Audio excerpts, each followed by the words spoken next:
Go. Hello and welcome to episode 115 of the Foundry Roundtable, the podcast exclusively covering the Foundry for Star Trek Online. I'm your tame Foundry author, Drogan1701. With me is a man who can split himself into a multi-vector assault mode, Markhawkman. I prefer not to. But just knowing Careful. that you can. Careful, he's got a mean right hook. And that voice you heard there was the proprietor of Mirror Bajor's best gentleman's club, Greendragoon. Actually, a ladies' club. Very progressive of you. And welcome our guest tonight, Primar. Hello. And we are standing here today in the newest addition to the Foundry. And how awesome is it that we're getting additions to the Foundry, especially maps, which are, as we know, very time intensive to import. And so it's just pretty awesome that Zero's been doing this for us. So here we are in ancient Iconia. And there are two of these maps, and we'll go through both of them. But let's explore a little here. This is, of course, from Midnight, the latest featured episode. We're standing here on sort of the north platform of ancient Iconia, and these platforms are, in fact, surrounded by invisiwalls, so you can't jump off them. Which makes Yeah, sense. because let's face it, there's nothing else on the map to stand on. There's definitely some interesting geometry in the distance, though. I am kind of curious if you could maybe move a spawn point to one of those floating objects because, you know, they look kind of cool. Well, I sure haven't tried, but that would be cool. I wouldn't I be was surprised if they're not solid. I also think they may be beyond the map bounds. Mm-hmm. I think you're probably correct. One thing we don't have that Pax is mentioning is the sky file. In the mission below it, you see all sorts of cool geometry and well, not geometry, but it looks like a planet down there, like we're floating above a planet. Hopefully we'll get that in time. But for now, we still have this awesome cityscape. Sort of an arboretum area down here. It's too bad she didn't take out these trees. Oh well. She did take out a lot of things, though, a lot of consoles and whatnot. And we do have access now to a couple of ancient Iconian consoles that we can place down ourselves. So we have that as a nice way to make interacts there. And then here, of course, is where the gateway is, at the south platform. I like that. Pax calls it sort of an alien Venice. Well, I have plans for this map. There's one really special thing about this that I didn't mean to interrupt, is when you go inside the building, it's a volumized sky file, and it will change to what it's supposed to be from the direct lighting. And that is where we're headed next. That's really cool. That's the first time we've ever seen that tech make it into the Foundry. Actually, the second. Or Space Dock has it ESD. as well. Okay. When you go from sort of the inside part of ESD out to where Ops and the Quinn's office area is, it changes. Also, Right, when you go into Club 47, the music will turn on and the sky file changes as well. So it's kind of a weird thing. Some things don't make it in when they're imported in maps, and some things do. Mm-hmm. Now, there's one thing I just quick published this before the show, and I tried to, because one of the other things that we have in the Foundry now is the Iconian door, which normally sits here, and of course it's that big sort of concave thing that opens as you come near it. And I discovered that the zero level on this map is several meters higher than the zero in this room. Huh. So you'd have to play, and that's just with map geometry on, not actually, you know what? Set to absolute zero. So I'd bet that the zero level has as its default the gateway platform. I was thinking Because that that's exact the same default thing spawn point. because it looked like it was about at that level.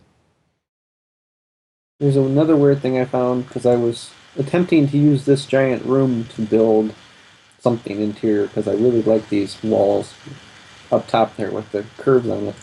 When you get about halfway up there above these lines, there's a red floor. Yeah, I was noticing that when I was trying to play around with it in the Foundry. There's what?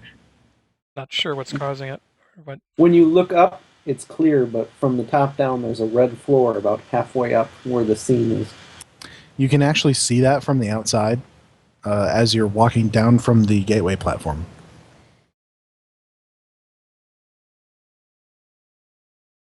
But of course, Foundry authors tend to use maps in ways that the developers never intend. These are all the things that we're not meant to see, really. Yeah, I was using it because I like these. I like the little look of the these walls up here. I was going to use it for like an interior from engineering or something. And we might have a little problem here because you can see where the 0 is on my interact object there. I did not test it before I published it. Yeah, it looks like it's about 6 meters above the floor. I'm not entirely sure we can get up there. So we may be stuck on this map. Maybe stack cover shields. I don't know if I'm high level enough to have cover shield. Here, jump on my shoulders. Now this is when we could have used a floater volume. I should have put a floater volume in it. Good advice. Floater volume would be fun just to see if the invisi walls go all the way up. I believe they do. So while you guys attempt to get up there, I'm going to talk about what I would like to do with this map. So I had the thought of making some missions set 200,000 years ago, right after the Iconians go away. Because what I figure would happen is that alliance of species that banded together to destroy them, that would sort of fracture. They wouldn't immediately go to war with each other, but, it'd be like the Allies after World War II. You had Russia off on one side and, America and Britain, France, and all those guys off on the other side. And it was sort of, we defeated the great enemy and then we became great enemies. So, I figured that would happen to this coalition as well. And so you'd have this world where you have several different opposing factions covering the old, what would become the Alpha and Beta Quadrant. And somehow you put the player in the middle of this. I haven't figured out how to get the player back there again. And then what I would think is that those cultures would be fighting over anything and everything that the Iconians left behind, because it's all more advanced tech than they had. And one of the places that you would go to, it would be like a hub between all the three cultures that used to be an Iconian installation. I would use this map that people had turned into a commerce and political hub between all of these empires. And so I would take this map and then put all kinds of stuff on it that all these other cultures would add to it. But as I said, I don't know how to get the player back there again. Malfunctioning gateway? Yeah, possibly. Maybe he have future guy do it. Have future guy do it? A little time travel somewhere? Oh, Possible actually, that our you know what? previous trip had a side effect. Actually, I just thought of a really good one. Have the temporal police guy from Voyager or one of his colleagues come back and inform you that you accidentally left something behind in the past and need to go back into the past and retrieve it before it contaminates the timeline. Yeah, and I also had a thought similar along the lines of that, of somebody stealing the time ship, and then taking it back, and you have to follow them. and try and prevent them from doing whatever they're going to do. Of course, the trick that I'm going to have to run into is how to not make it like Mass Effect, because every idea I keep coming with seems like it's coming out of Mass Effect. So have to come up with some things that don't come from there. So I've only got Simpsons as far as the Simpsons did it. I have to. I've only got as far as sort of a rough sketch of where these other empires would be, and then I was starting to figure out who else would be around 200,000 years ago, and I came up with two races that would be around, and one of them would be the Horda, who have like a 50,000 year mating cycle.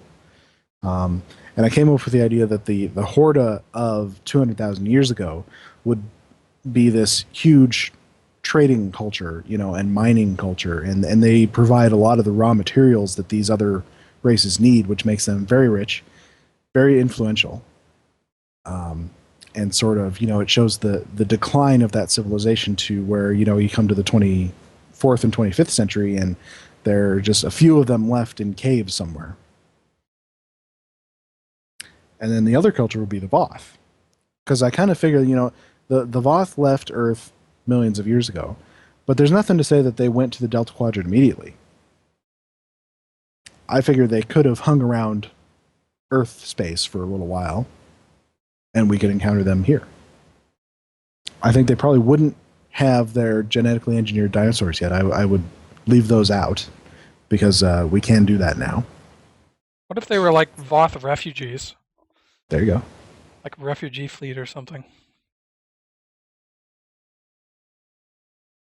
Now, see, unfortunately, that's something that Mass Effect did. Had a refugee fleet with the Quarians, so I have to avoid that slightly. Mass Effect. Well, you should. You would like it.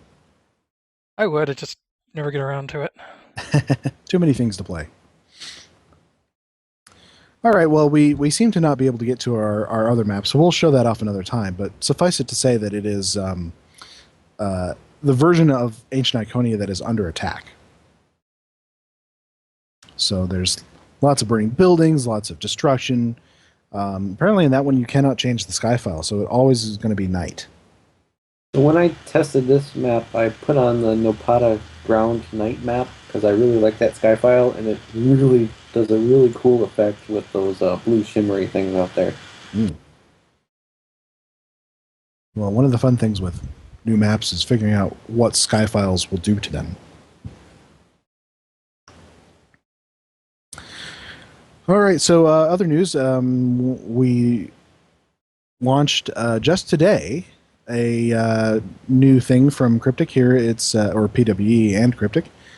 Design your ship. Basically, the community is going to have input on the design of a new ship, and specifically a Federation carrier. So what we have here for the first step is eight pieces of concept art that we're going to vote on starting the 24th, which is tomorrow. And then it's going to go through four different stages: the design, build, model, and launch. Now, what sort of input we'll have after this, choosing of the concept art, I don't know, but we will find out. But people are already starting to line up behind their favorite designs. As expected. As expected. I just sort of, I'm hoping, because I think this seems like a cool idea. I think it sounds like a more manageable idea than the Design the Next Enterprise contest, which we know had all kinds of problems. And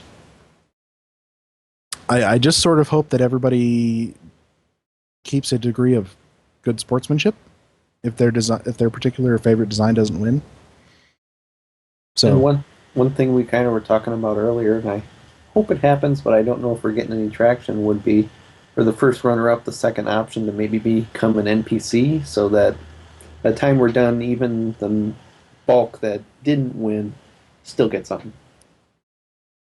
Well, I mean, yeah, all of these designs share a general layout. It could be that we might see like variants. you can put the top 3 in as skin variants that you can choose in the tailor or something like that.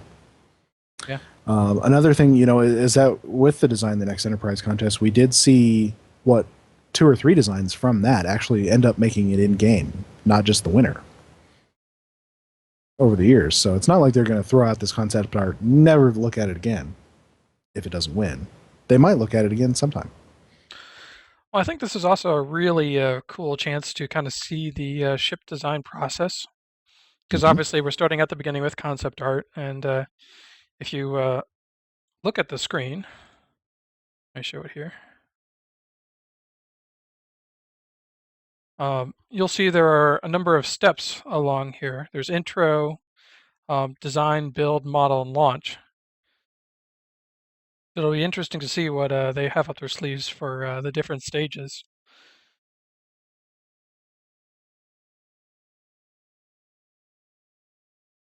One of the guesses that I come up with as to what the stages mean is that at some point in time they're going to give players a choice. Because they started by giving us a choice between, I think it was 8 design concepts. And I'm guessing that one of the later stages is going to be stats.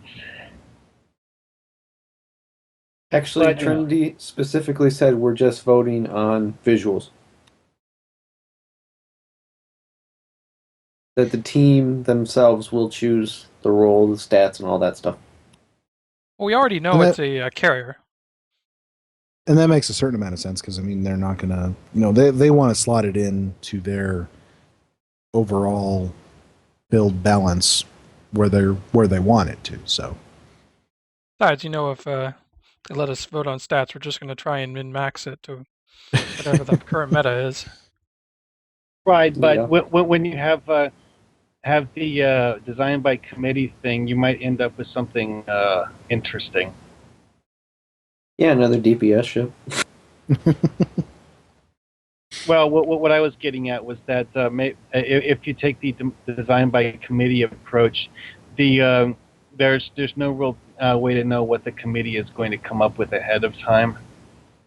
Oh, I don't think they would ever give us unrestricted choice, but I think. Well, I mean, maybe choose one from 3 or 4 options. Yeah. Well, I have to see that. They haven't released any information that I've seen about what player input they might get in those next couple of things, next couple of steps. So they might have a way to get more player input there, which I think is pretty cool if they do.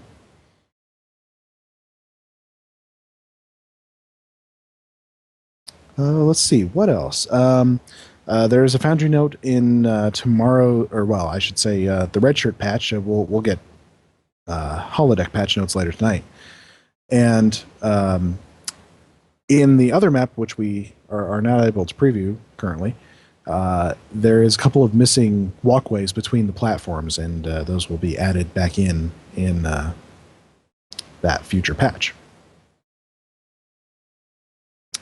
All right. Let's move on to what we've been working on. Primar, our guest, I know you've been working on stuff.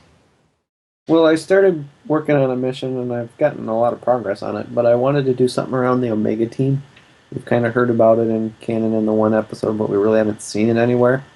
So I've started working on that. It consists, I think, right now of 7 ships in a little fleet group around a starbase that I've built in the Lantaru system. I think I've got pictures for it around here somewhere. Now, are we talking about the Task Force Omega? No, the ones that go after the Omega particle. Okay. Ah. Not familiar with this. Well, in the Omega Directive, the reason Janeway and all them had to deal with it is because the team they normally call in, it wasn't available in the Delta Quadrant. Oh, that's one of those mentioned but never seen things. Yeah.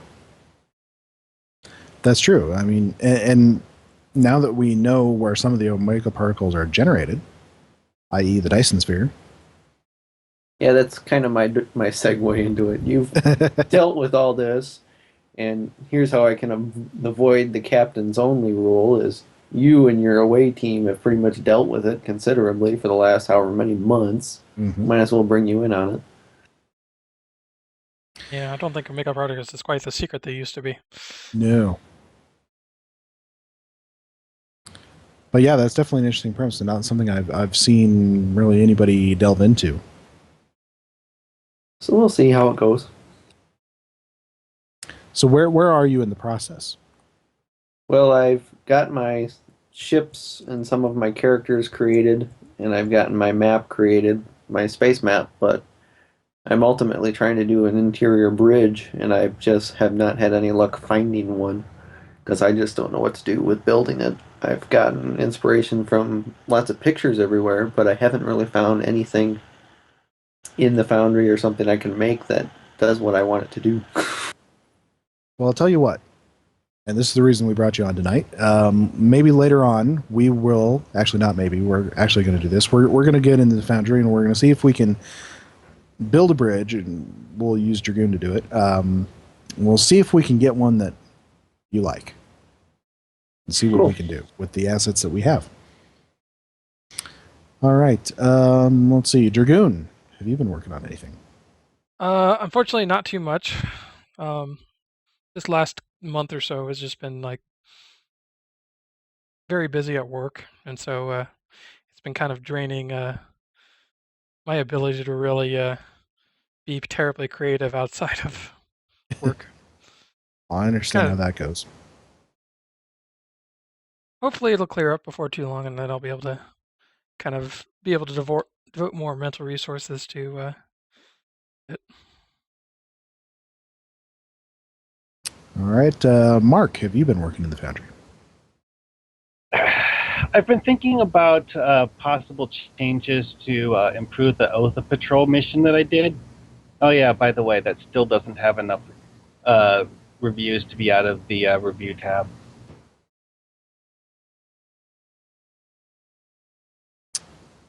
Well, maybe we can help you out with that. Yeah, I just haven't had time to do stuff in Foundry. I think I loaded it once to look at a certain asset and haven't had time to do anything with it since then.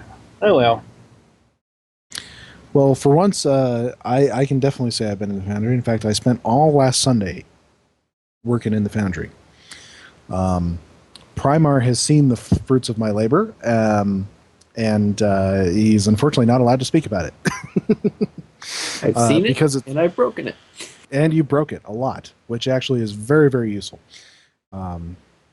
You should always, always, always find somebody like Primar or Mark here who will find all of the holes in your architecture and all of the stuff you didn't think people could get into, and they'll find all that and they'll figure out where you can. That helps you figure out how you can plug the holes to make sure that people don't go where you don't want them to go.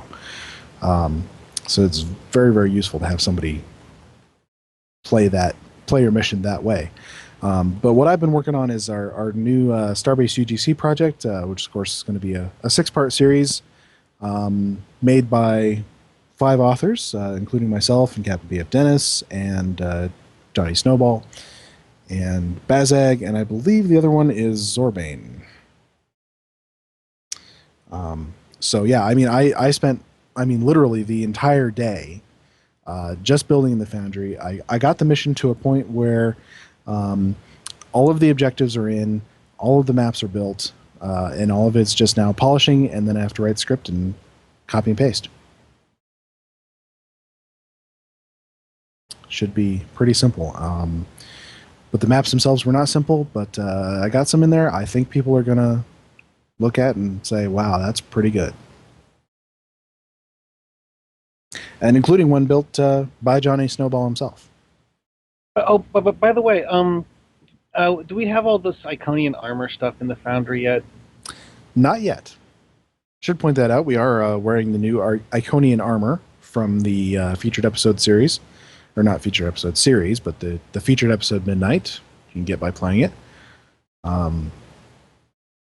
yeah, we don't have that in there as of yet. All right, so mission reviews. Greendragoon and I played a mission, not together, but we played one for. We both played the same mission. Yes, we played Gemini by Gorgonops,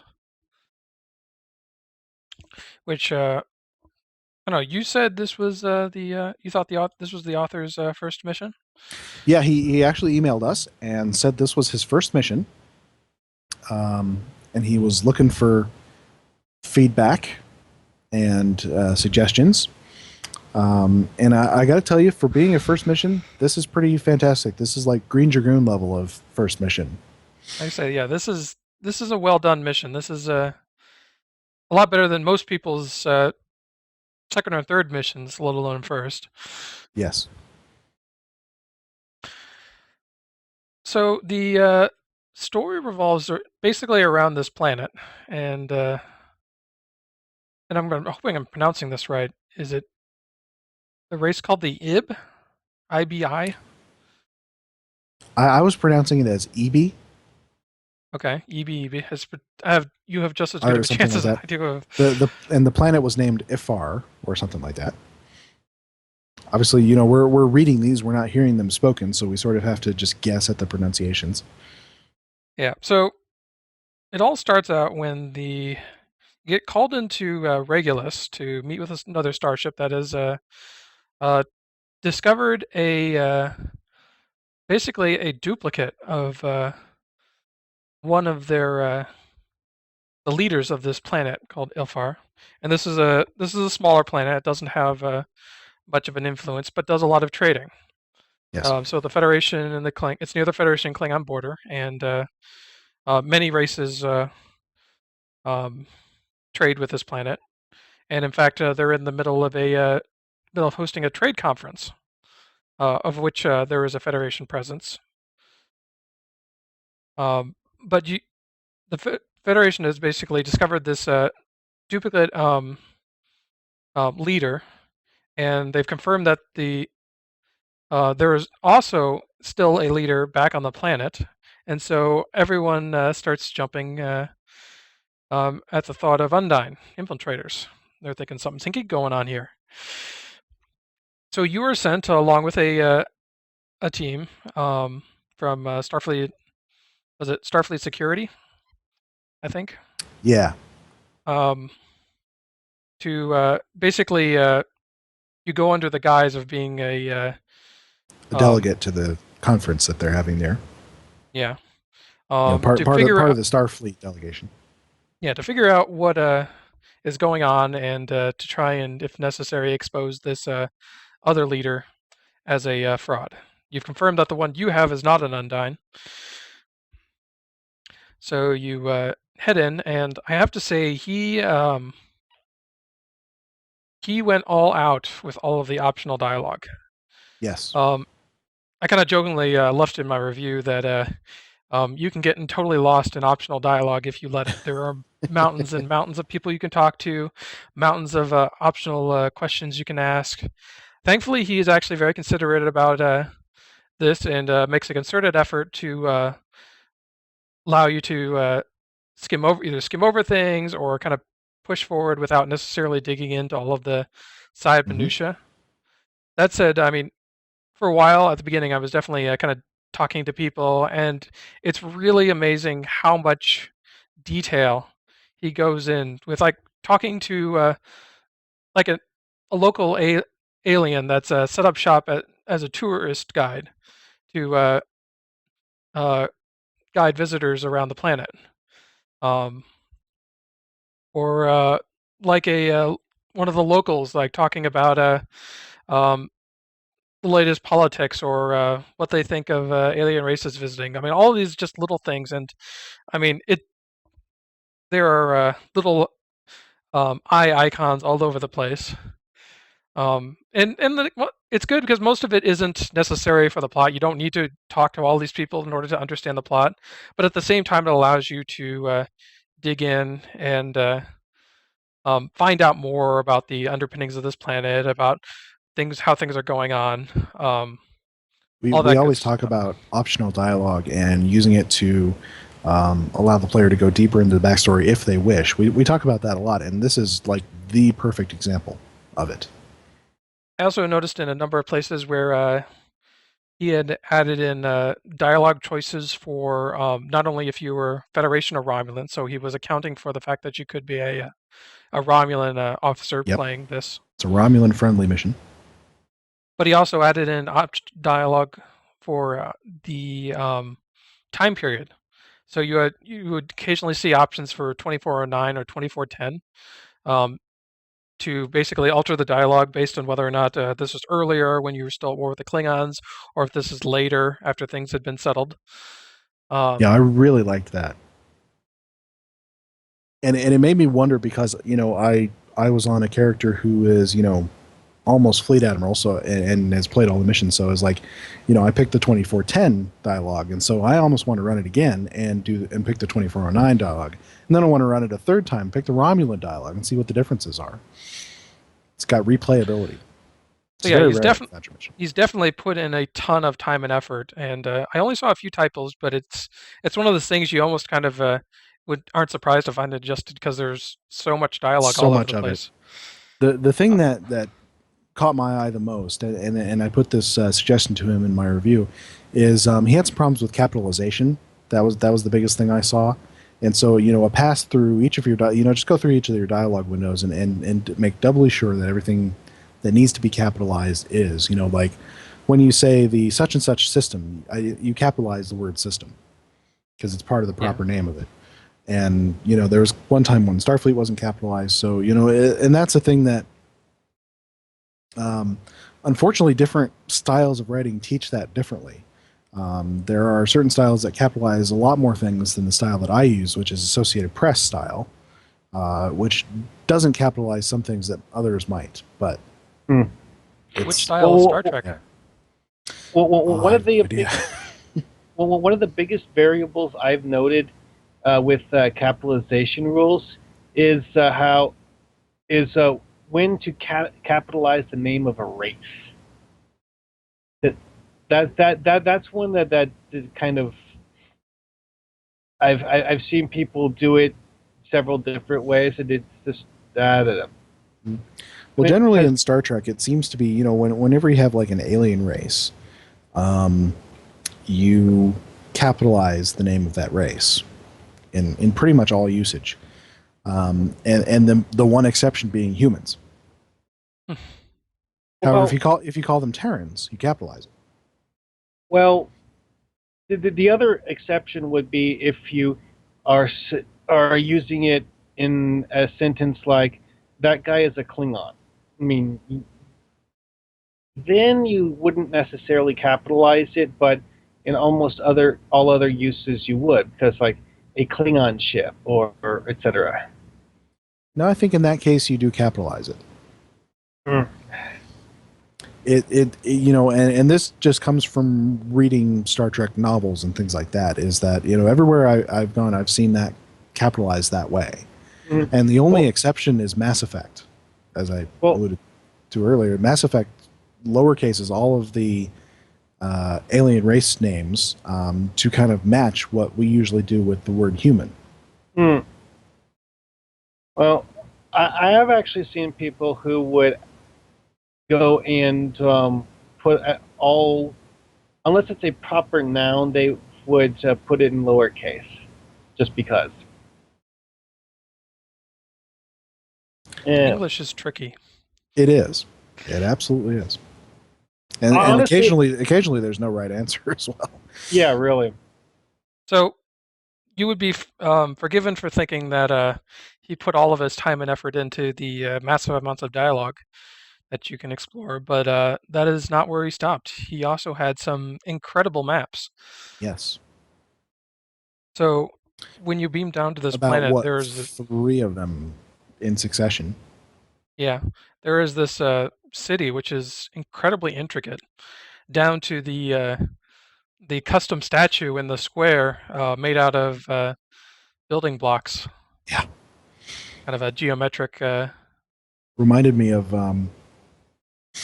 I can't remember the name of it, but in Mecca, the big thing that everybody makes the pilgrimage towards, it's like a big square monument. Reminded me of that. No, it's definitely cool. It's very full. It's very intricate. Definitely a very busy feeling city. Um, Lots of people to talk to.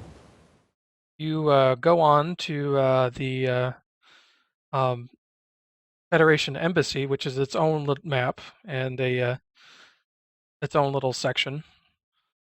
Um, in which case you get a probe dropped on you, and then get to fight some Gorn.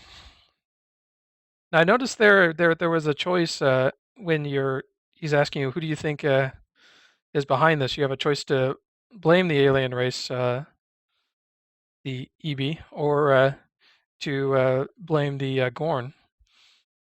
I'm kind of curious. I chose the Gorn, and they attacked. Yeah. Mm-hmm. But I'm kind of curious what would happen if I had picked the EB. I did the same.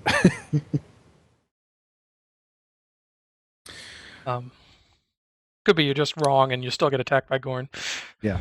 But in any case, the Gorn sort of emerges as the villain of the piece. But not for a little while, because you go back to a diplomatic conference and or reception, actually, and get to interact with them and get to be sort of diplomatic towards the Gorn. Coldly diplomatic. Yeah, and I have to really say, I mean, I was really impressed with the dialogue. I mean, just kind of the play with words, and this is definitely someone who has a strong, has plenty of very intricate, seldom used words to in his vocabulary, and definitely some very fun. It sounds like somebody who might have some writing experience. Definitely some highbrow dialogue going on there, but it's all very good. It's a. I'll tell you where the best dialogue was that I found. It was between the ambassador, the one that you found, who initially you believed to not be a duplicate, and the two security officers that are assigned to protect her. Oh, is this the discussion about the disguise? Oh, there were a number of there were a whole bunch of dialogues between those three that were just awesome. They were funny. It was bantering back and forth, and the best thing about this mission is that there was subtext. I'm going through reading all this dialogue, and I'm thinking to myself, I think he was a human, one of those security officers. I'm like, he's in love with the ambassador. I was getting that through his dialogue. It was never said that I found, but I'm that is my impression through his dialogue. It's kind of playing at the end. I kind of picked up on that at the end. And it's very rare to find subtext in a Foundry mission. No, there was some dialogue about they just need to disguise this this leader that they've got, because there's a duplicate that's still in charge, and so their solution is just to put a hat on her. And you talk to her about this, is like, well, how come nobody's recognized her? She's just put a hat on her. And they talk about this elaborate plan that they had wanted to do with your chief engineer, involving him building this intricate Tholian ambassador costume. And it's at that point that I was just absolutely in love with the dialogue. Yes. I mean, it's just such well thought out stuff. I mean, It all sounds very. All of the characters are well thought out. They've kind of got their own little play on things, and it's very conversational. I mean, despite the massive amounts of dialogue, you're not getting an info dump. You're getting conversations. You're got people talking to each other. A lot of the stuff that is really hard, especially for first-time authors, to kind of start writing. There were a few places where it almost sounded a little too conversational, where you almost wanted, I almost wanted them to sound. You get some Starfleet officers and things like that. It's like I wanted them to sound a little more formal, a little bit more like we hear on the show sometimes. whereas they were talking a lot like sort of modern people, modern humans. Yeah, and it's something you gotta And be that's a careful with. choice, and a lot of times it does work. Okay, a lot of times they were speaking a little bit too stiffly and formally on the Star Trek shows, but it's a choice. Well, in the TV show, it also had a lot to do with which character was talking, True. because certain characters would. That was just part of the character, is that they would be stiff and uptight all the time, like Picard. And then there were other characters who would be the total opposite, unless they had a reason to not be. I mean, like, Yeah. say, Jake Tom Sisko. Paris, yeah. Tom Paris had a very sort of laid back speaking style. Yeah. But in All any right, case, so we were at the conference. You get to talk to many one of the people leaders again. and the Gorn ambassador, who you get to engage in some Bond style wordplay with. Just kind of that whole, I know what you think you're saying and you know what I'm saying, but we're not actually going to say it. We're going to pretend like we're not saying it. Diplomatic double talk. Yeah. That said, this is short-lived, and crisis soon breaks out when the Gorn attack their government building. Yes, and that I say about the only thing that was sort of jarring about this mission was the switch from these 3 incredible custom maps of the city to this map, and he used one of the Romulan interiors. Yeah, I think it was and he put a lot of stuff the on old it. But, divided Impera interior. yeah. I was just sort of hoping he would do another custom map in there, but I sort of understand that at some point, sometimes you just need to use a cryptic map. Yeah, I almost got the feeling that as he was going through, he would kind of started to get burnt out with all of the custom builds. It happens. So decided. I've done exactly that. Also, one thing that I've noted over the time I've been working on it is that sometimes when you decide what you want to do with the map and you look through the list and you're like, oh, well, this fits what I want, so you just use that. Because you don't really have a reason to go to the work of making something custom when there's something that pre-existing matches what you would make if you did make it custom. And of course, the other thing is that custom interiors, are much more difficult than custom exteriors and ground maps. And it's much harder to make them sort of not square and empty and boring. So, and he may not have been comfortable with that yet. So, the suggestion I would have from there is put more stuff on that map to try and disguise the fact that it is that Romulan interior. Yeah, there was. That would be my suggestion is maybe do like a sort of fake false walls, or facade walls around, just to kind of change things up, or because I know there's also a lot of Romulan consoles around, which kind of give it away, and you got those classic Romulan walls. So Yeah. just things to kind of and bits of Romulan writing sticking out here, there, and almost everywhere. Yeah. But I'm sure there's ways he can figure out to kind of disguise all that. But I mean, that aside, then he wouldn't have to move any of his objectives. It's just tarting up the map a little. That said, I mean, I didn't find it too jarring because he did do a pretty good job of setting up the feel of the scene. I mean, he had the smoke field with fires around, and kind of had a darker backlighting going on to kind of make that that crisis feeling going. I also enjoyed the villain taunting you throughout the thing. Yeah, that was really map. nice, and really kind of solidified the Gorn as a as the villain of the piece. Yeah, and there's a problem that some and people have been talking about this lately with like Marvel movies, is that the villain is not in it enough. You don't see the villain enough. You don't there's no impact. from the villain, and I think this is the way you can do it. You have the villain continually taunting the player. It has that impact. It gets you, after 3 or 4 of those, you're like, okay, I really want to get this guy now. Yeah, and it's almost kind of weird. Kind of like that scene from the Avengers movie where you have, where first you have Loki in his conversation with Tony Stark, and then later on you have Loki try to intimidate the Hulk by yelling at him, and which is what makes that scene so satisfying. Is that when the Hulk finally goes and pummels Loki senseless, you're just so annoyed at Loki that you just like want to see him get beaten until he shuts up.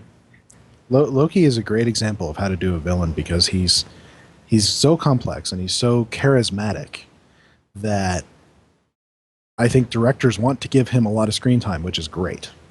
And that makes him a good villain. Is that he gets lots of screen time and he captivates you whenever he's on screen. And so by the end, it is very satisfying when Hulk bashes him. I don't know. This Gorn almost kind of came across as sort of a General Chang type villain. Yes. Especially with the, I don't know if he was quoting anything in particular or if it was just a dialogue that the author wrote. But yeah, he kind of gets stuck into quoting some kind of where he's sort of, poetry pontificating at you a little bit. Grandstanding. There was almost kind of I liked was there was almost a certain amount of sadness to the Gorn too, because from his point of view, he really didn't see another way around this. And at the time, you don't really understand his motivations, but and you don't later understand on, them till the end, which is great. But you can even tell early on from his point of view, he feels this is his only option. It's not so he's not attacking you out of like anger or rage against you. He's doing it because he feels this is what needs to be done, and he keeps trying to argue that point to you, even though as you try to say there must be another way, which is really nice. Mm-hmm. So you finally make it into the center of this government building and discover your don't spoil it for everybody. Okay. So you discover things and then that are vital to the plot, and then you go up to space and fight off a Gorn fleet, and then it eventually all ends on a space station where you finally find out all of the truth, which is good that there was a mystery going through all of it, and it wasn't in the end it wasn't what you thought it was at the beginning, which is perfect for a mystery. And then you have a nice denouement on your ship. Yeah. And at the end, a very nice, a very interesting technique where he basically says, he has a little thing that pops up from the author. This is the end of the mission. There is a console over there, which you can click if you want. And then that's the end of the mission. It comes up with the review thing. You can go over and look at that console, and it tells you things. It basically allows you to interview the author and ask them questions, like what happens next. And he tells you what happens next with some of the characters. Now, whether he'll ever get to those guys in another mission, I don't know. He says he does have another mission planned that will include some of the characters, which I thought was great. Some of the characters that I liked. Yeah, I mean, honestly, all I can say is bravo. I mean, this is a great mission. I mean, there was just a couple of things for me that kept it from being a 5-star, and if he addresses those, I would absolutely change mine up to a 5. One is the capitalization. Just make a pass for all of that, and if you have trouble with that as an author, the best thing is to have somebody else play it and give you a rundown of where all these are. And then the other one is there were maybe like 2 maps where you didn't spend much time on them, and not enough time, I thought. And one was the initial space map where basically you fly to and rendezvous with this other Federation ship. It's just sort of like a one objective map.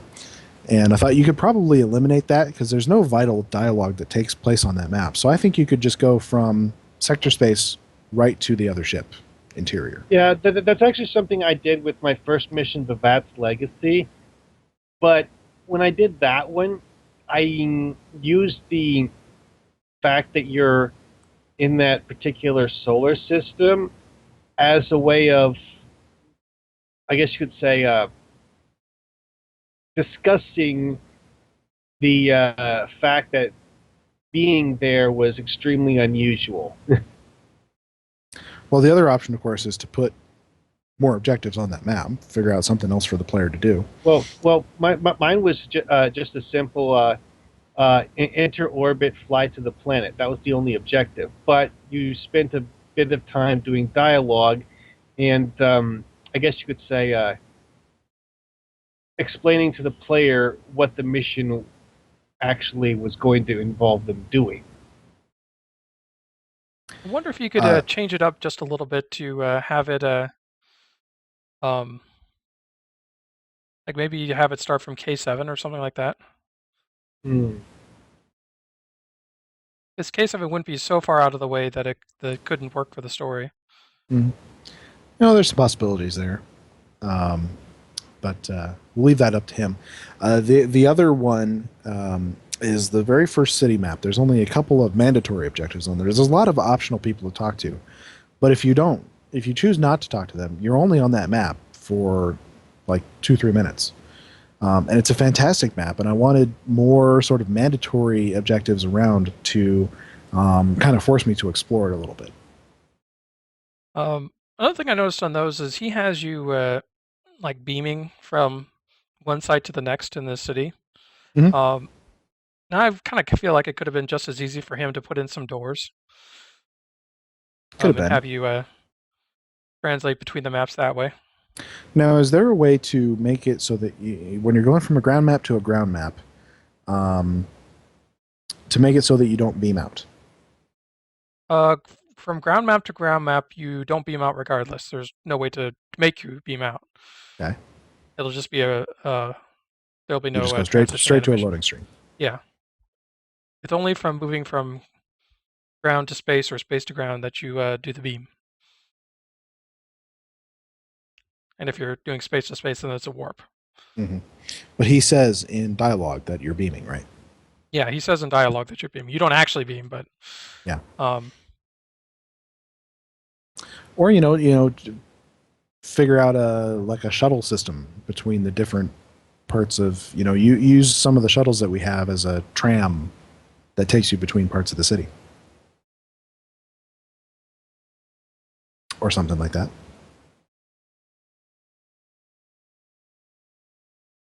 In any case, those are my only 2 objections, and if he did a little work on those, I would be more than happy to bump it up to a 5-star. I mean, I personally already think it's a 5-star. I mean, it's definitely an uncommon Foundry mission, and definitely kind of puts itself above the masses in quality. Yes. But obviously, I just the things I'm talking about are minor polish stuff. He's got the basics down. He's got the advanced stuff down. So I mean, look for more missions from Gorgonops here, because he's going to be a great author. He already is a great author. Even if he never makes another mission, he's a great author. All right. So let's go into the Foundry here. And let's help Primar build a bridge. So Primar, if you can tell us maybe a little bit about what you're looking for, about what sort of part in the story is this bridge going to take place, and what purpose will it serve? I haven't really decided if it's going to be towards the beginning of the end or the end, but you're ultimately just going to be on it having some conversations with various people. So there's not going to be any warping animations or anything like that, but kind of going to be a story map. Okay. Do you need a view screen? No, it can be a window. Okay.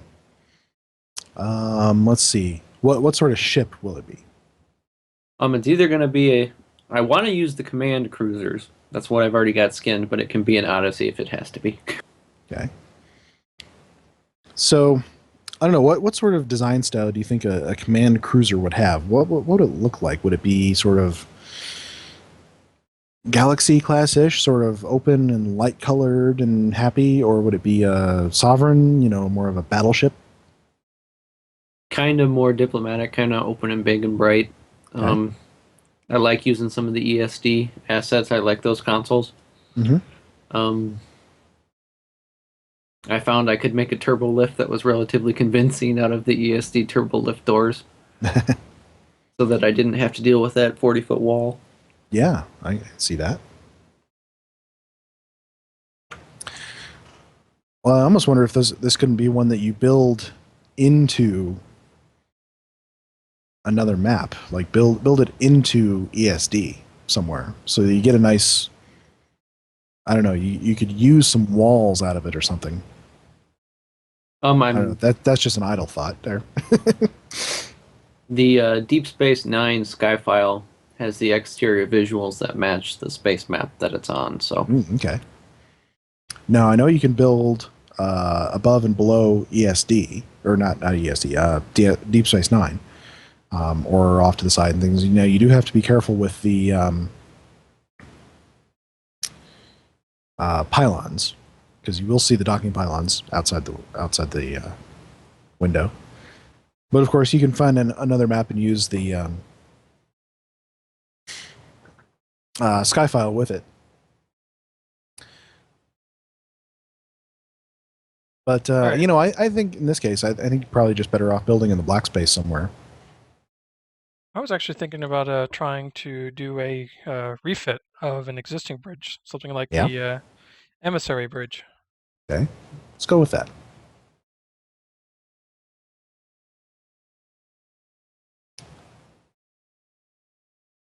Let's add one and take a look at it.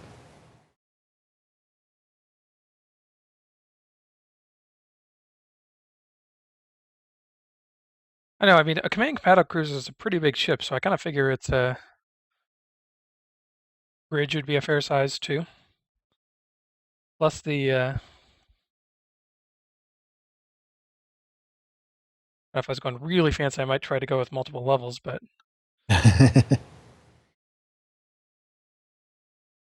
In some of these older bridges, you might have room for some multiple level stuff. I don't know if it's tall enough, I don't know if this one is tall enough. you could definitely put in some closer walls and Mm-hmm. You could build most of it in that area between the front console and the bridge, almost, because there's a lot of room there, and just yeah, there is. wall off almost all of it. Yeah, Yes, I think we could do something there. that's where the roomier bridge is. Let's explore that idea. Yes. And if you do, you need the ready room, Primar? not entirely. I kind of hoped to, but I don't have Because to. there's some space where you could probably build a little corridor back to it.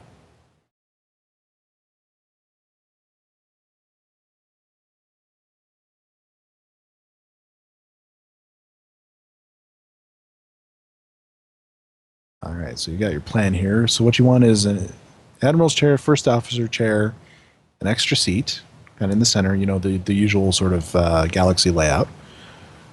Helmet ops up front. So I'm going to actually take advantage of this front console, where I guess it would be the con on the bridge. And I'm going to actually put it in its own little nook in the back. Mm.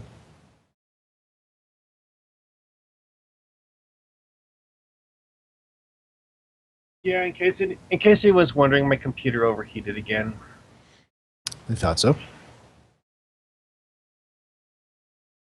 Now, one thing, if you're doing it this way, that bridge view screen is not a window, so you can't really do any backdrop stuff with it and have anything outside it. It's just a star field. That's fine. We'll just say it's not pointed at anything in particular. Yeah.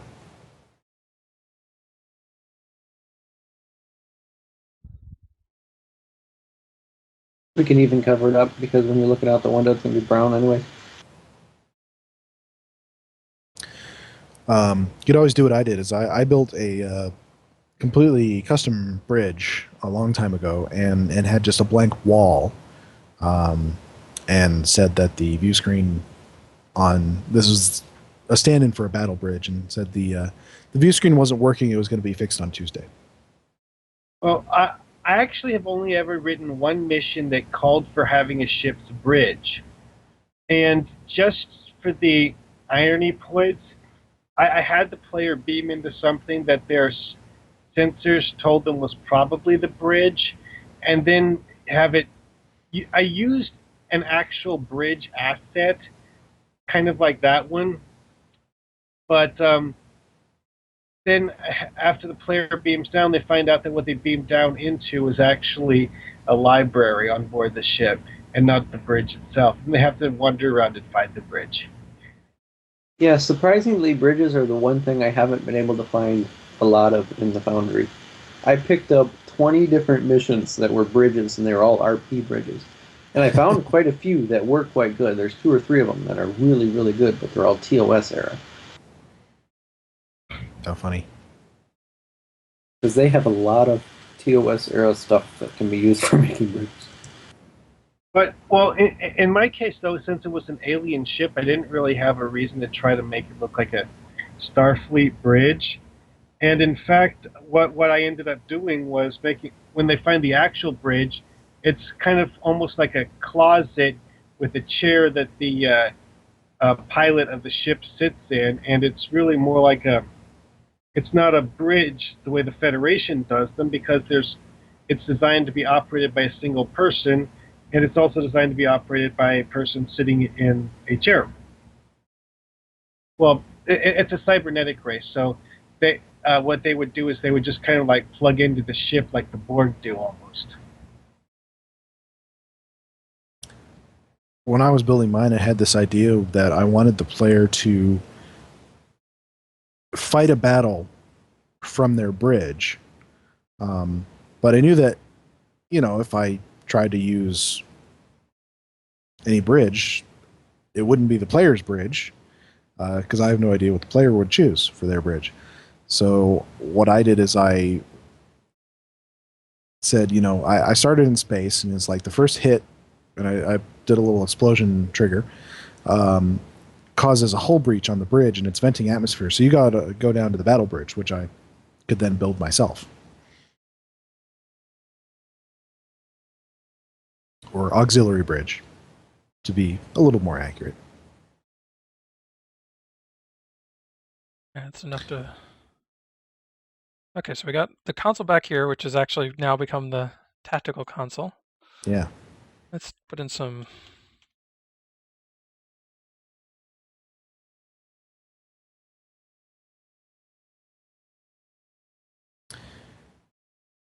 So you've got some doors there that you can use to build some corridors around the other consoles. Ironically, I'd probably just have them walk a little bit farther back and then use the back half as a separate room. Yeah, you That's could. the idea. I've left this door openable, so the idea is that you can, we can like fake a corridor going back and then over, and have that go to the You could ready have room. like since it's a command cruiser, you could almost have the back half of the bridge be like a like CIC, Combat Information Center. Like on actual naval vessels, what you have is a bridge where you have a guy who steers the ship, and you have windows to the outside. And then when you're actually in a battle, you also have the Combat Information Center, which is down in the bowels of the ship, usually. And it's basically all, computers, and you have all the readouts of what your radar is telling you and all of that kind of stuff.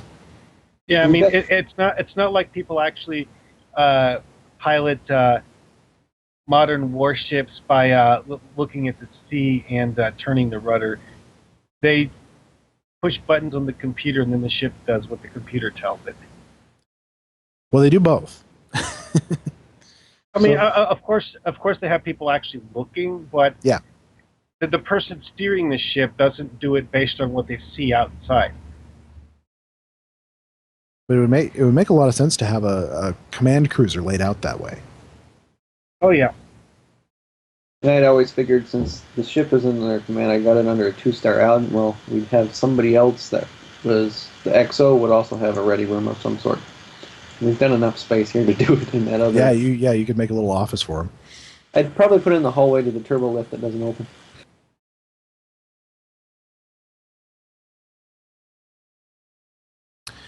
Dragoon, why don't you do a preview so we can see how this wall layout is working? All right.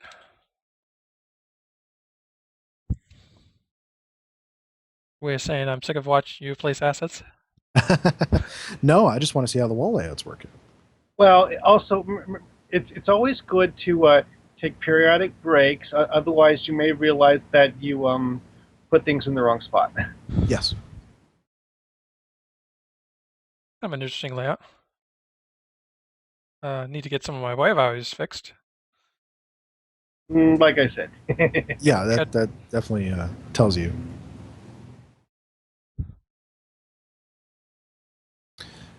Because I bet you if you put it all down to 0 altitude, it would. I hit /lock quick. Because I think those walls that go into your little nook are probably going to need to be on an angle, something like 30 degrees or something. -18 to -45. But I don't think you can trust the. No, Well, you have to.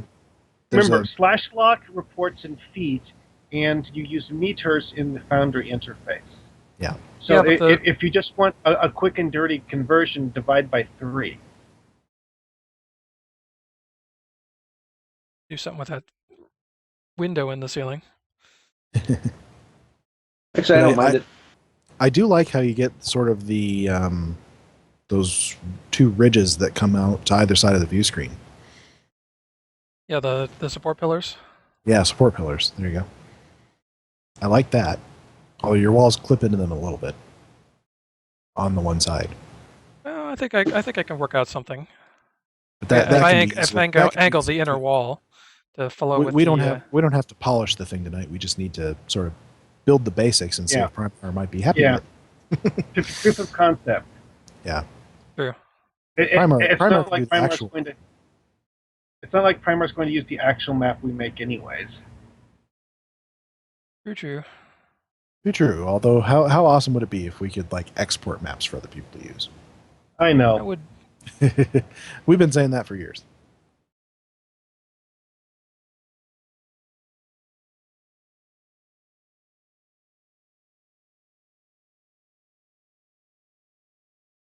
All right, so that'll kind of angle in. It'll also take care of the other problem of the. Yeah. Okay, so bringing this down, I think.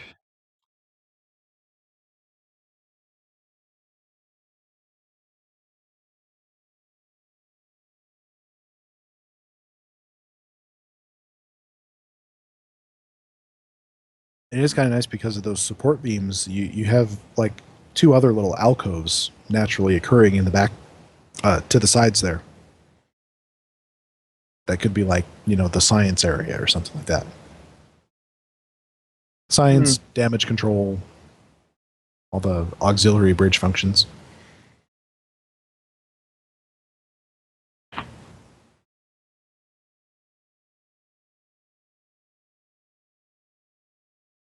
That's actually the idea.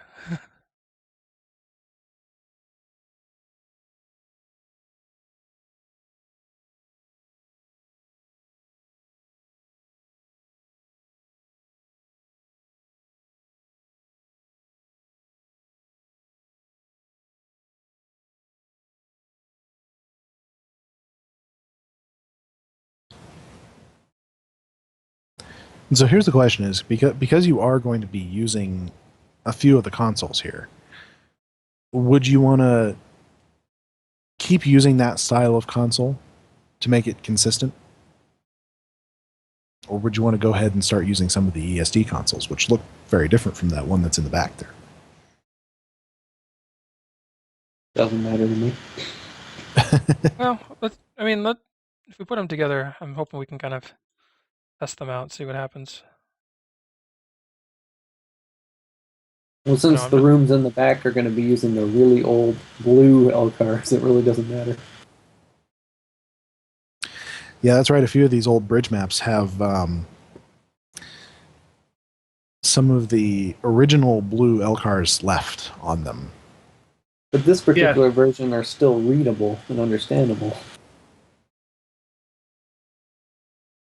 Kind of like when you look at the old ones that have the MSD on them.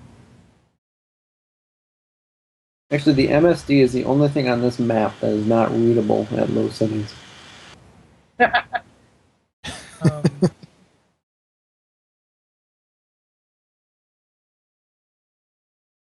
Because I run at relatively low settings and I can read every word on all of these consoles. there we go. Get the old Defiant Yeah.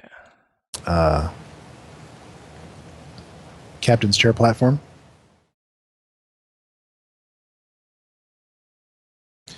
Now I have to say, you know, back when I built my bridge, the only option we had for anything that looked even remotely like a captain's chair was a Klingon one. True, but we've got ESD chairs now. We have Absolutely. ESD chairs now. I'm still hoping we'll get that one from the Kremlin base. That one is cool. Yeah, I don't know Quinn's chair, but I don't know Quinn's chair isn't actually sittable. Do you need the chair sittable? Just make them all task chairs. It's nothing special.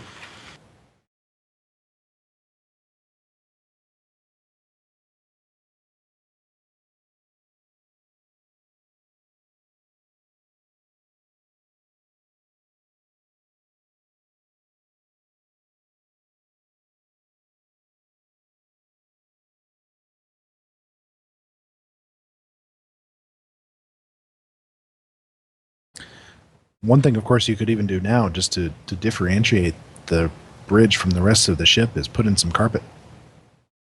So it's a different color than, you know, you walk through the door into the bridge and it's different color carpet. Yeah, I might actually do that. Might do that for the hallways. You just put it just a little tiny bit above the actual floor. Very multi-level floor in this bridge. It's down 3 levels from the time you walk from the hallway to where the bridge will be. But if you put it at the hallway height, it should cover everything else. All right, I believe. Find it here. What? There's a console that's from the Defiant. Like the helm console? Yeah, the That what helm you're looking for? console. Oh, for next to the captain's chair? There it is. It's number 6.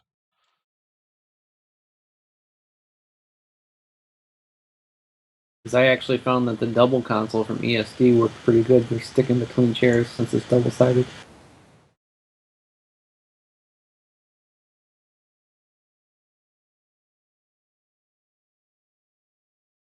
You mean this one? Oh, we're talking about 2 different things. All right. Well, I'm gonna go preview again and see what's going on.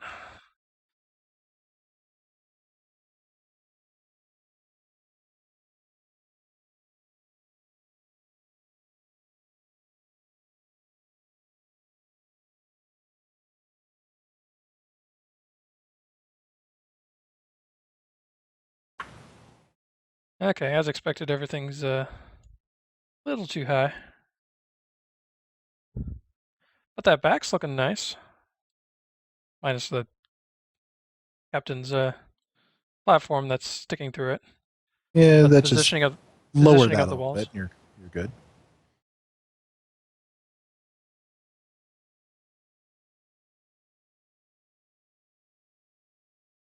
Liking Yeah, this definitely console. starting to take shape there. Obviously, got to move it out of the wall, but the pillar. But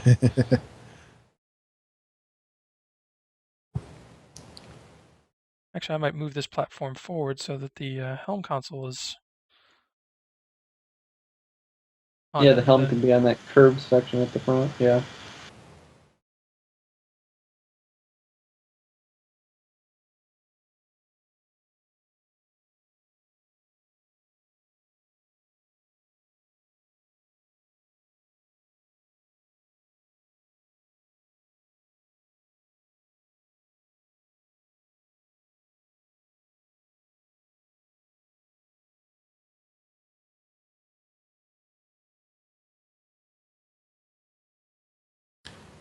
There's a starship plaque also back here that has no name on it.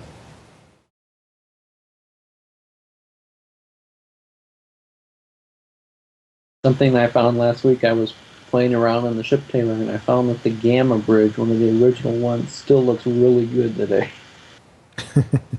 Well, I always thought it was a little honestly, oddly shaped, but the Gamma Bridge was always one of the better ones because they weren't trying to make it look like something from the show, so they just focused on making something that looked cool.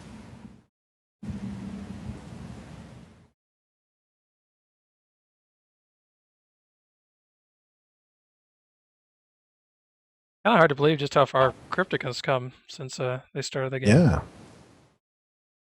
Still a little bit too far up, but not too far. I think everything needs to come down to like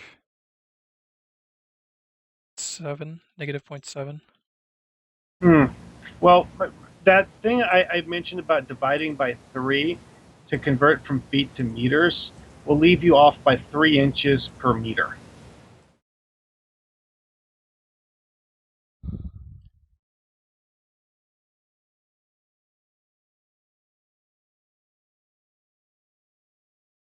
Alright, so I'm just going to take everything down.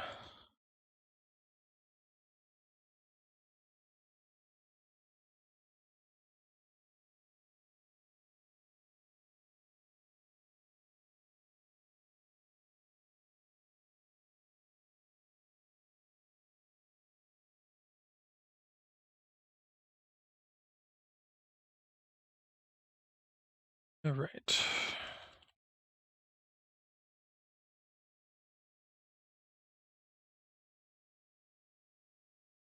Here's this guy over on the other side.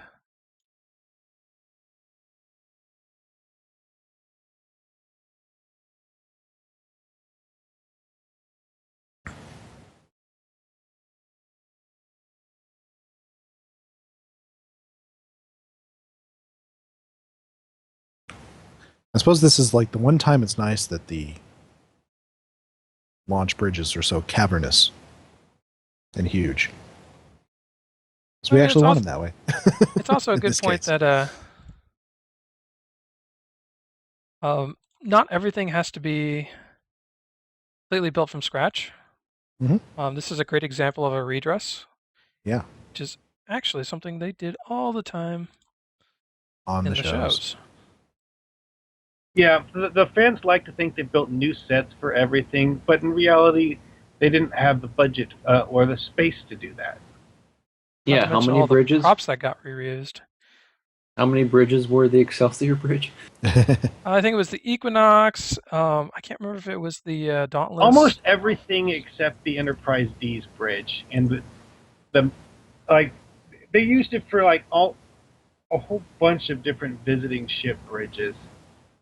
My personal favorite was Live Fast and Prosper was the Defiant Bridge. Yeah, runabouts interiors got reused. Well, for a because of bunch course, things. DS9 had ended by the time they were doing that episode, I think, so didn't need the Define anymore. Let's see. The Battle Bridge from TNG. Oh set yeah, was that got built- used. Was built as the Enterprise Bridge for Phase 2, which later became the motion picture. Let's see. The Battle Bridge has also been redressed and used as the Miranda-class USS Lantry, the USS Enterprise C, Starbase 173's courtroom from Measure of a Man, famous episode, the Cybernetics Lab on the Enterprise D, the one where Data built his daughter, and then it was used as the Enterprise A bridge in Star Trek V, and they actually had to build a new bridge for the Enterprise A in Star Trek VI. But that one also had to do double duty as the Excelsior Bridge. Okay, that's an impressive piece. Like taking the same room and using it for 2 different sets in the same movie. Well, didn't they do the same thing in Wrath of Khan? The bridge Yeah, They for did. the Reliant Enterprise? Yeah, they moved. Oh, yeah, they that's moved right. some things around. They recolored some things, And so, if I remember, I think they shot all of the Reliant stuff first, and And then then it changed it over became into the Enterprise. yeah, because Shatner and Montalban were never on set at the same Yeah, time. they It were was like they 6 weeks apart. absolutely.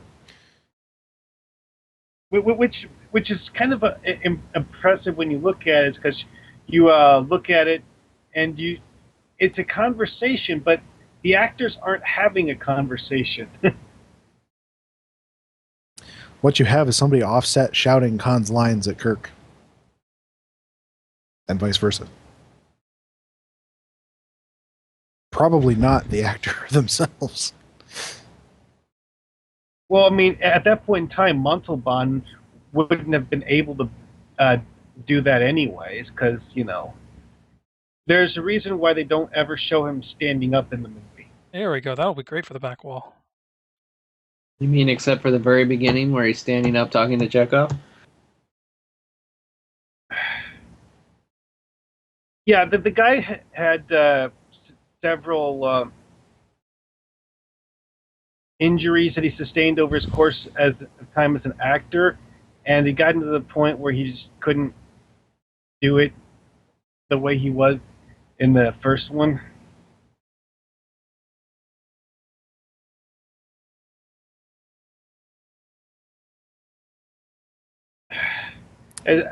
Well, one thing I remember is that he was shooting some movie and doing something riding a horse, and the horse bucked him off and injured his back rather badly.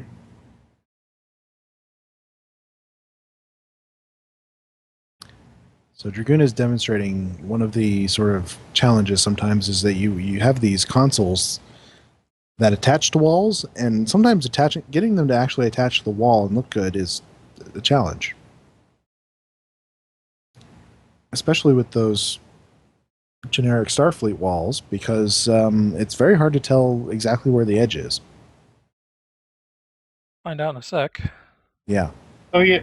When you look at those in the preview thing, what it actually shows you is this sort of like molding strip along the top of the wall, and you can't actually see the edge of the wall itself. Yeah, the wall itself. I'll tell you another nice bridge that I'm looking at here is the Olympic Bridge. It has a lot higher ceiling, maybe a little bit less floor space to play with, but a lot higher ceiling if that's something you need. Somebody was recommending that I use the Sovereign Bridge, but we weren't able to find one that wasn't Yeah, trash. I'm I sorry. don't think there is one in the Foundry. There's one, but it's beat up and it's invisible. It's there. It's in the map, but it doesn't show up in preview. It's just black. So I had to like manually figure out where every door was, and So it's one of those points where you had to make things difficult for yourself. hey, it works. You only had to do it once. So what do you think so far, Primar? Is this looking like something that might work for you? Yep. It's really not too difficult to build, actually. To wall off some things and make sure that the existing geometry on the map isn't clipping anywhere through any walls or stuff that you don't want it to. Then you take the rest of it and maybe wall off the area with the original captain's chair. And use the rest of it for your combat center.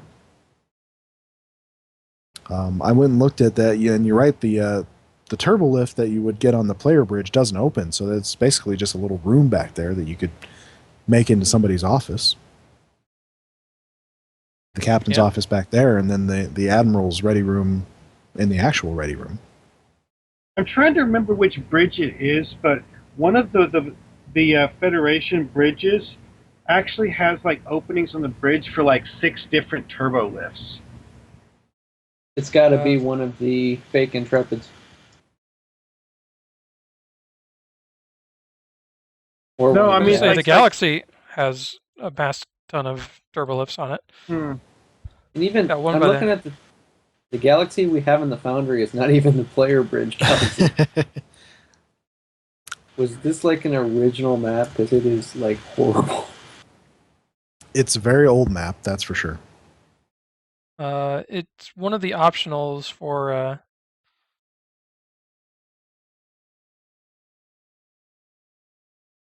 I believe it was one of the optionals for cruisers. As they were leveling up, they would unlock various versions. You could pick one of them. Then they released C-store bundled versions, but I don't think those are in the Foundry.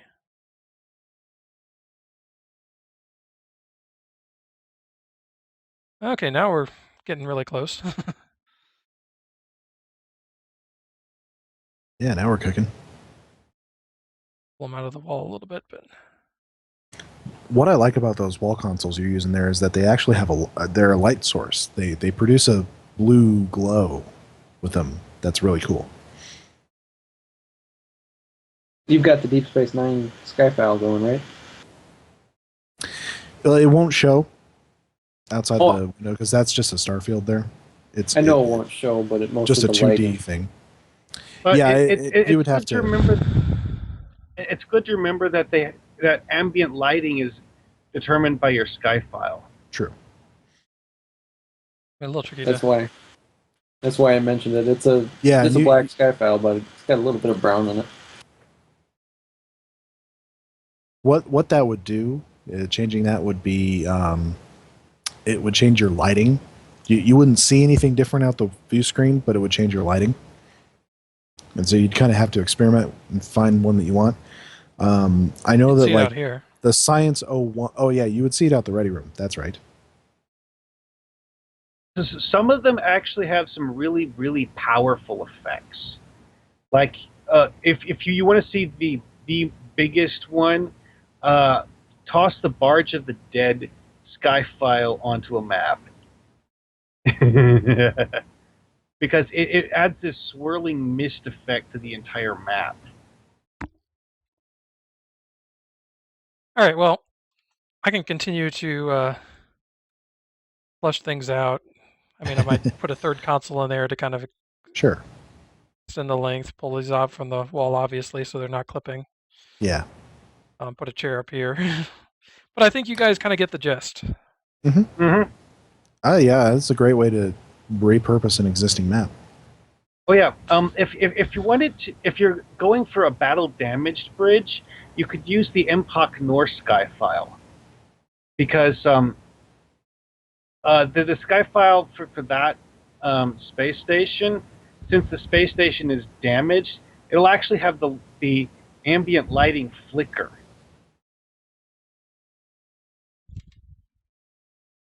Kind of like getting like brighter and dimmer every now and then. It's not a really powerful effect, but it starts out with a somewhat dimmer lighting than most of the other sky files. One thing, if you need a really bright map, use the Science Facility 01 backdrop. I actually prefer the Mutara Asgard. It's just as bright, but it's a black Skyfile. No stars? Tara, huh? Yeah, it's a black. It's got no stars. It's just completely black. But it's just as bright, but not really as bad on the eyes. All right, so a fun little trying to navigate corridor through that, but I think it can be done. Maybe do like an angle. Yeah. Or, place an asset there or something to Cover it up. overlay those. Yeah.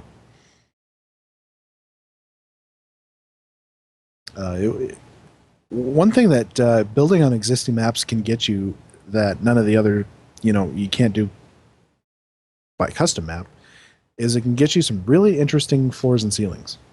Oh yeah, I mean like just go to the middle and look up. There's no way you can build that. Yeah, not with the assets we have anyway. So I personally would probably put a platform in there to cover up that window, so you don't have to see the edges of the walls. Sure. Heck, I might use this map at something. It's really growing on me, I have to say. It'd be something. That's what I was kind of hoping at the end. Put it in the map sharing and kind of let it be used by everybody. Okay.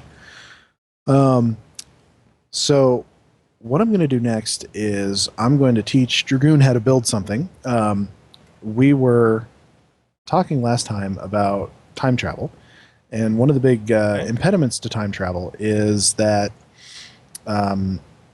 sometimes you don't have a lot of maps to go to that look like the time period that you want. And so I was messing around with the Enterprise timeline for that Starbase 1 map, and I actually came up with a technique to build a corridor that kind of looks a little bit like an NX class. So I'm going to teach you how to do that. And in doing so, teach everyone. Yay, learning. Learning. We're going to educate the masses. Okay. Yeah. So I'm going to create a new map here. Yeah. And as soon as this Foundry mission on my screen loads up, I'll be able to tell you where to go. Am I building in the black space? Yes, you will be.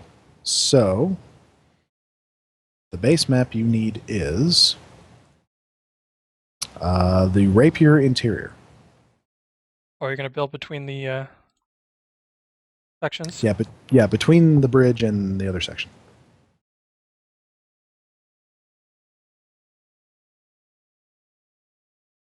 I really have to wonder what the Cardassian story arc revamp is going to do with Aaron.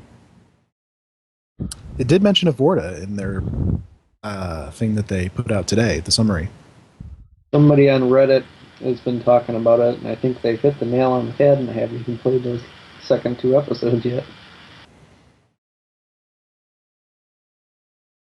I think they're going to bring Aaron in this last episode, and that'll be his first appearance. And that they mentioned that we should kill him off and then have to go get the new one. Well, so in the original story, the player doesn't actually kill Aaron. They just kind of like leave him there on a derelict ship. Okay, Dragoon, the first thing you're going to want to do is put down a floor. I used the Federation metal floor. Okay. Gray. Yep, that's the one. And put it at 0.9 for the Y value. 0 altitude. Okay. Okay. Now what you're going to want to do is have to see how I even built this thing. Okay, you're going to want to use the holodeck arches. We want to put in the ceiling first. You will not need a ceiling for this part. Okay. I assume 01. Yeah, for Can't starters. see.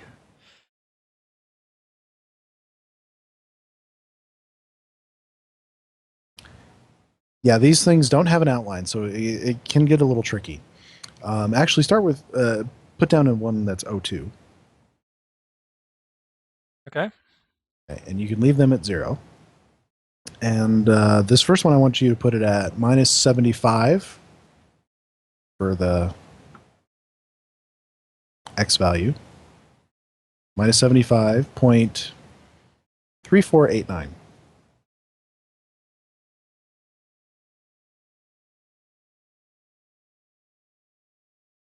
Then for the Z value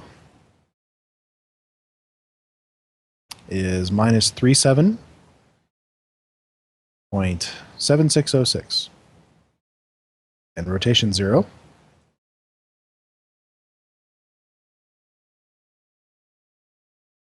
Okay. Okay, now take that holodeck arch 01 that you put down.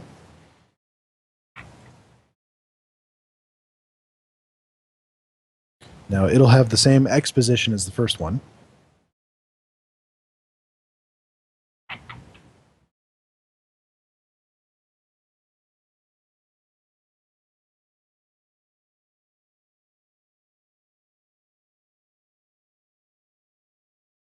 Okay. And then you're going to move the Z value up by 3. which actually is, since we're negative numbers here, you're going to move it down by 3. So minus 34.7 something. Okay. Okay. And duplicate that. And then do the same thing down by another 3. Or up by another 3.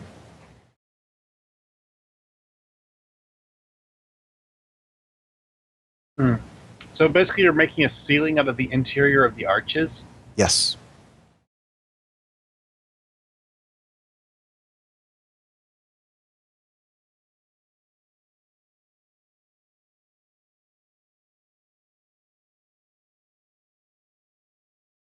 Math. You didn't think you were going to escape it in high school, did you? Yeah. I And then keep what the you can do is calculator you open. can duplicate another couple of these and kind of eyeball it. Okay. Yeah, I've definitely Because it doesn't have to be exact. made a few interiors with a calculator, that's for sure. Absolutely. Stairs, for sure. I usually need a calculator on those. Okay, so For those- that's long enough for the moment. For stairs, Okay. I use a spreadsheet. All right, so now what you need is the console wall support 01.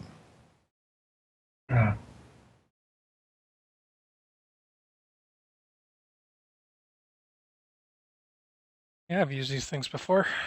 Yeah, they should be familiar to you. All right, so you're going to put that first one at minus 79.3427.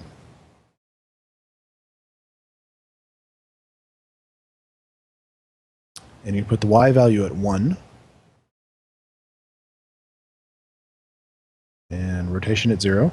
And Z at minus 34.3719. Okay. And duplicate it. Do the same thing where you have the same X value and same Y value. And then you're going to move it ahead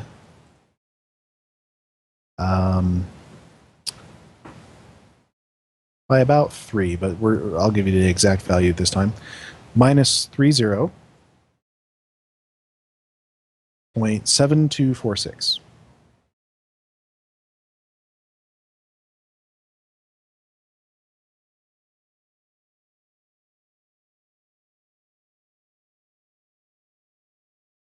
Okay. If you want, you can duplicate those and sort of eyeball it.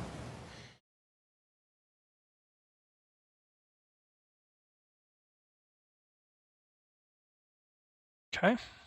Okay. And then take those and duplicate it, all 4 of them. And rotate them so they're facing the other way.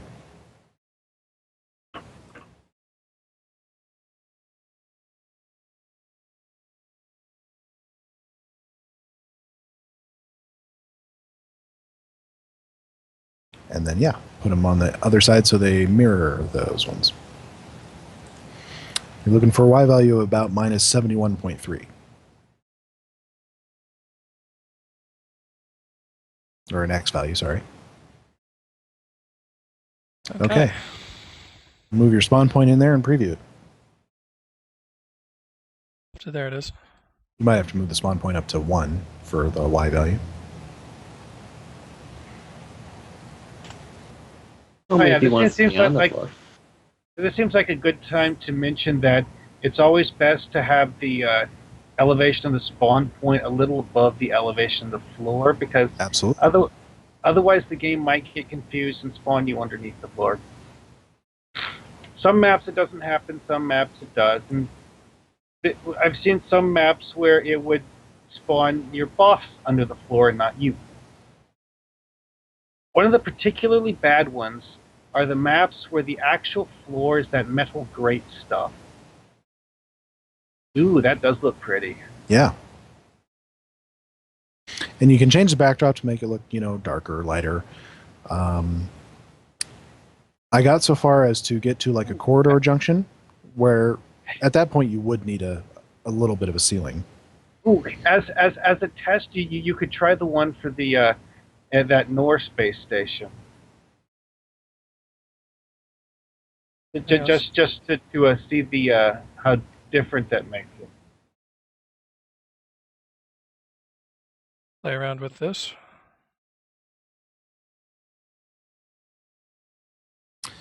Yeah, let's see here for the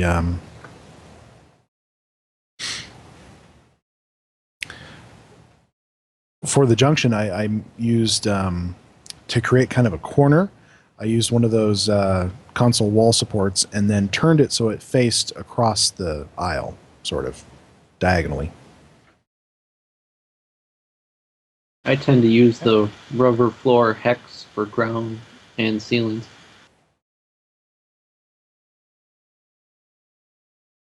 And they used a lot of stuff that looked really utilitarian back in Enterprise. And unfortunately, a lot of this is guesswork using these holodeck arches because they don't appear anywhere. Well, see, the holodeck arches, if I remember right, those are actually a prop where if you place them on the map, you can't actually see them when you're looking down at them. Yeah. Right? Exactly correct. I think they're kind of weird because they had that weird fade in and out object. They're part of that one weird object that was meant to fade in and out. Right on one corner to see how that looks. Also, one thing with holodeck arches is that one side of the arch, if you look at the edge of the arch, you can see through the edge. Yeah, because it's meant to butt up against the wall. Which is exactly something that Primer was recommending to me just the other day. I was just recommending you put one face in one direction and duplicate it, put another one in the same location facing the other direction, so it looks double-sided. Exactly. Yeah, it's something I've seen people run into an issue with in missions, because one guy decided to use them as like a security scan station, and you walk through it, but when you walk through it, you see that gap on the edge. Dude, I can't tell you how much on the button you were there. The other thing that I did with this is I made I had a little second piece of floor where I used some of the 10-foot gray hex floors to create a line down the center of the corridor, just a little above the main floor, like 0.01 above the main floor. And then I was the same thing. I was in the process of trying to figure out how to make an Enterprise-looking transporter room. And I had started using, I had some tables that were sunk into the floor, and what is that thing there? What thing? Oh, there's it's called the isolation ward. Yes. And it has this kind of glowy thing on top of it. So I sunk it all the way in the floor, so only that glowy circle is there. So I don't know if this helps you at all, but I am pretty confident that a lot of the, I mean, am I wrong in that a lot of the Defiant interiors or sets went on to be repurposed into the NX Enterprise sets? Well, I suppose it's possible. Wouldn't surprise me. I mean, Paramount repurposed almost every set they ever used. I mean, the Enterprise D set was one of the ones that they kept around longest, and eventually there was, remember that thing a while back from how a group of fans ended up acquiring most of the props from the Enterprise D set when they dismantled it. I'm going to see if Memory Alpha has anything to say on that subject.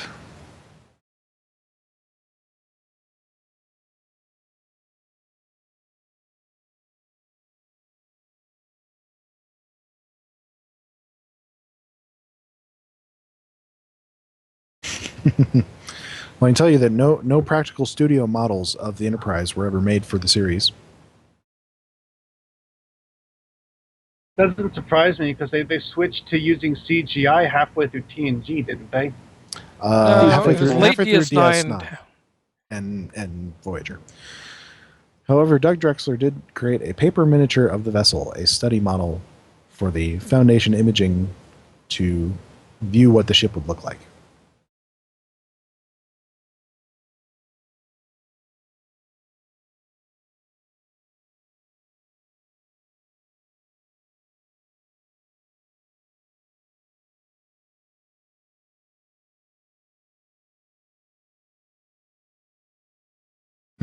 No, it doesn't say where its sets came from.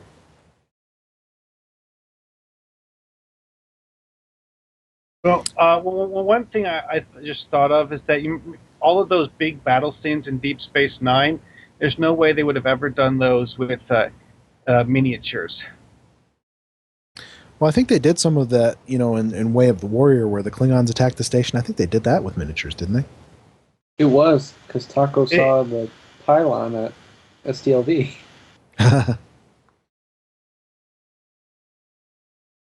I'll tell you one of the coolest things that I've ever seen.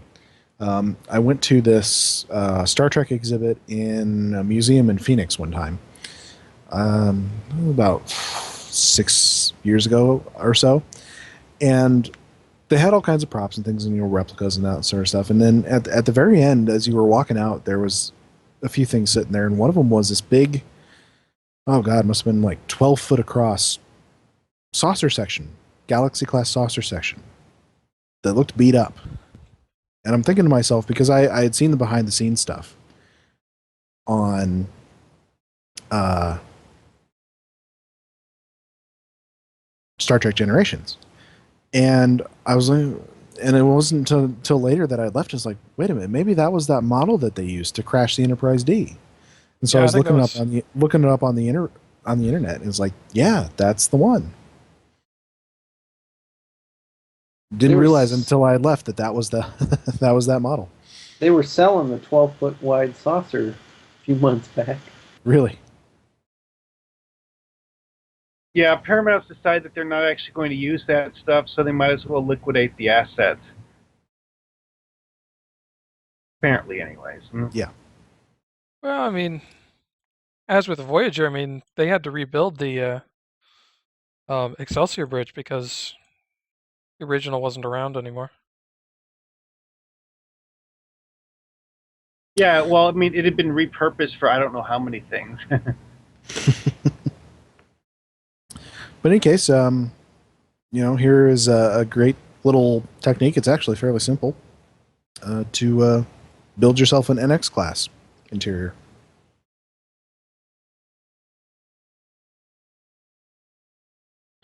But looks like that'll about do us for tonight. So, Dragoon, if you want to close out there as soon as you're done previewing. Okay. Did we want to do our contact info? Well, I thought I'd wait till you were done previewing for one last time. Take a look. We can do the contact info while I'm previewing. Or we can just do it now. Or it's a ceiling here, but yeah. Otherwise, pretty good. Mm-hmm. I was pretty pleased with how it came out. I need to find an excuse to actually use it. What happened to your historical war reenactment? Well, I repurposed it as just the historical monument, and you never actually go into an NX class in that particular thing. But I could still finish the reenactment and actually get you up in one.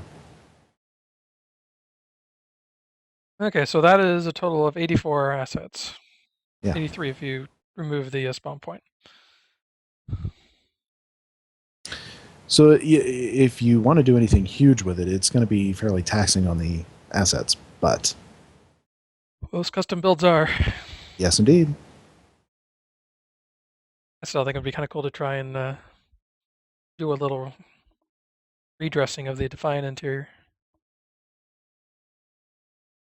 Well, as with most things in the Foundry, there's usually more than one way to do something. True. Well, isn't that true for almost everything in life? Almost, yeah. All right. It's always more than one way to skin Thomas.